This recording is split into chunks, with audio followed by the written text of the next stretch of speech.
You're back on the air with Eric and Robin Gagnon, the restaurant brokers, as we satisfy your appetite for acquisition, feed the need for restaurant reality, and serve up a recipe for business success.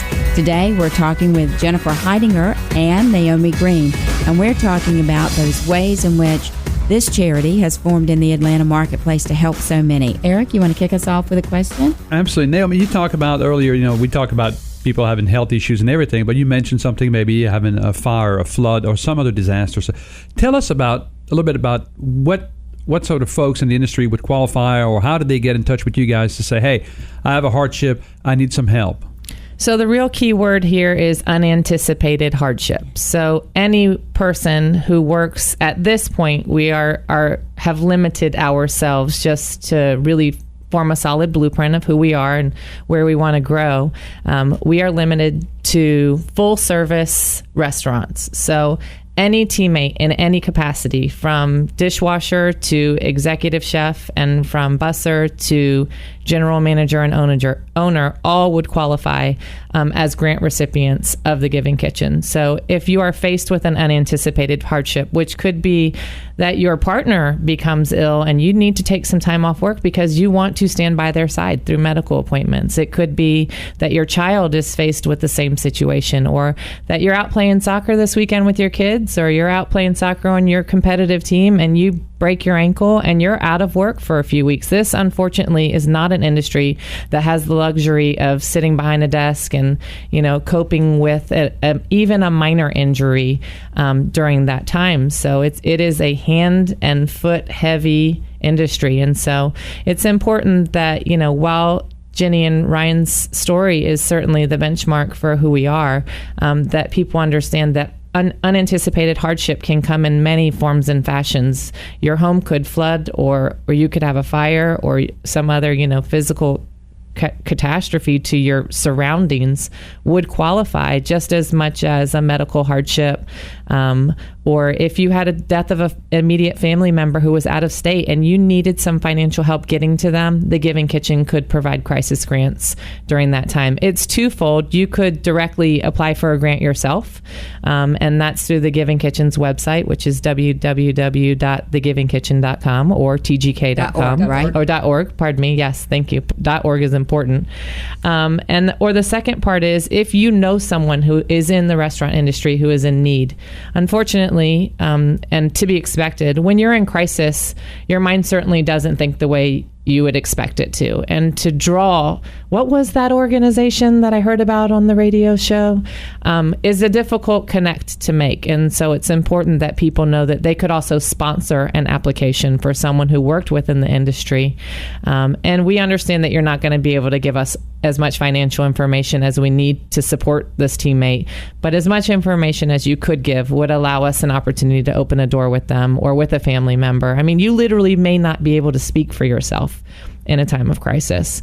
So we wanted to make sure that there was a sponsored application so that other members of the community, any other member of the community, could be a support. We have heard from diners who hear stories from their favorite server or bartender about what's going on in the restaurant, and they connect us to that person. So there are many paths to this.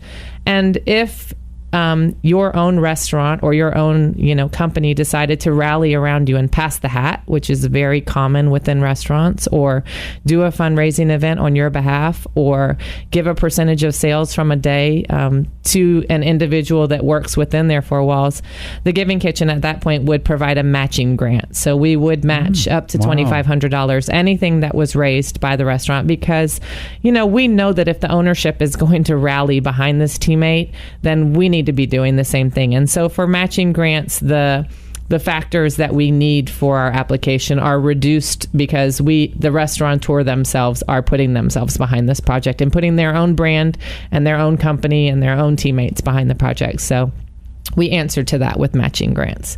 So those are the two big ways to receive from the Giving Kitchen. Of course, donations are always options. You could donate by attending an event that benefits the Giving Kitchen, like the Atlanta Street Food Festival or the Attack of Killer Tomatoes Festival this summer, which both the the Giving Kitchen are partial beneficiaries of both of those events. Or you could support us in our Multiply Joy campaign, which we will launch later this fall, an opportunity for diners to literally multiply joy by adding money to their guest check for the teammates. And that would go to the Giving Kitchen, or attend our Team Heidi event. There are, to date, just this year alone, there have probably been 20 events that have partially or fully benefited the Giving Kitchen.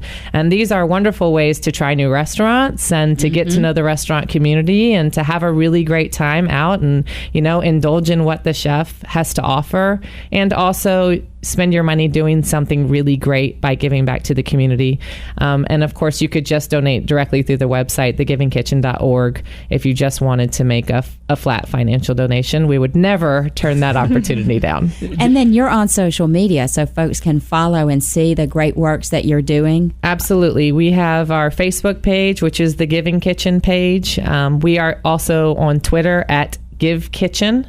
And we are on Instagram, which is one of our most fun sites because food pictures are all the rage right now. And that's the Giving Kitchen ATL.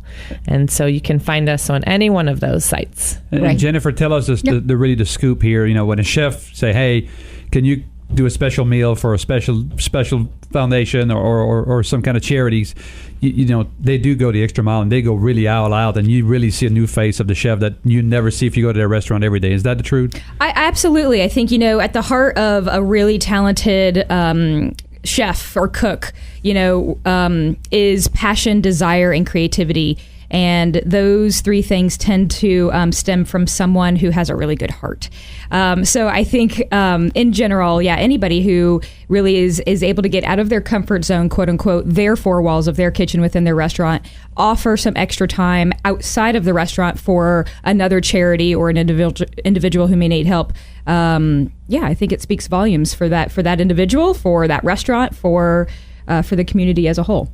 And there's opportunities to co-brand. We just did an event a few weeks ago that was called Eats and Beats. And Eats and Beats is for children of conservation. So it's not at all related to the restaurant industry or to giving back to the restaurant industry, but they rely on these chefs to host their event. They too call on chefs to come out and do cooking demos for them. And so it was the idea of one of our board members, Michelle, who said, let's ask for, this to be a partnership. Let's let what Children of Conservation is doing by drawing on the restaurant community.